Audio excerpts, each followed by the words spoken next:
I've outlined that our commitment is to get to net zero as soon as possible and preferably by 2050. And I've also said that that shouldn't be done at the expense of regional Australia, and asked regional Australia to carry that burden on behalf of others who are in, northern Sydney, in metropolitan areas of northern Sydney, or in southern Sydney for that matter, or anywhere else. I'm very conscious of the change that is going to take place over many decades, and Australia is playing its part. I mean, we have reduced our emissions by 19% since 2005.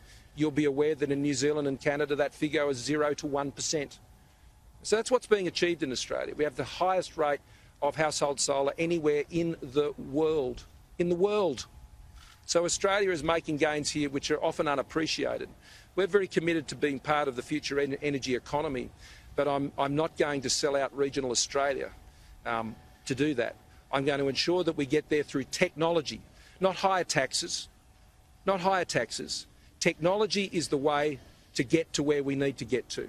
And the technology that is going to be built right here, right here is how you get there.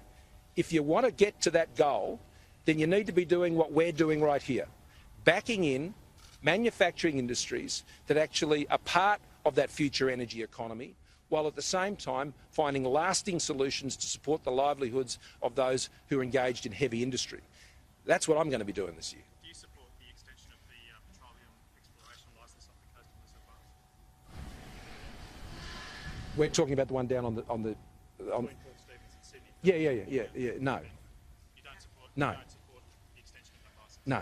Prime Minister, we're looking at climate change and all sorts of things here. You're talking about more resources. Will those resources be taken out of the earth in a way that protects our environment and saves vulnerable species? We've got Of course, the Brandy Hill quarry that's endangering koalas and other things happening here in the Hunter that have residents concerned. We've got a vulnerable population of dingoes at Tea Gardens, Hawk's Nest. I just wanted to know what the government's position is on that. I read recently, a friend of mine sent me a book by David Attenborough. I don't know if you've read it. I'd encourage people to read it. I think it's a very interesting read. And he makes a very important point.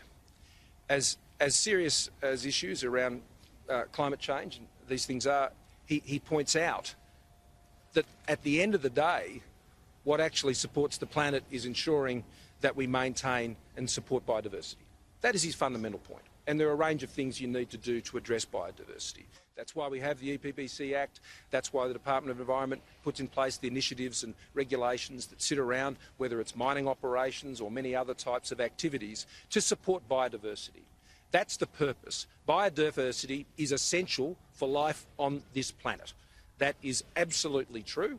It's been the case forever, and our policies are designed to try and support that biodiversity, but do so in a way that ensures that we support the livelihoods of Australians around the country and to support the transition of our economy, which will continue to occur, but do so in a way that protects and supports the very heavy industries that we've had in our regions for a long time.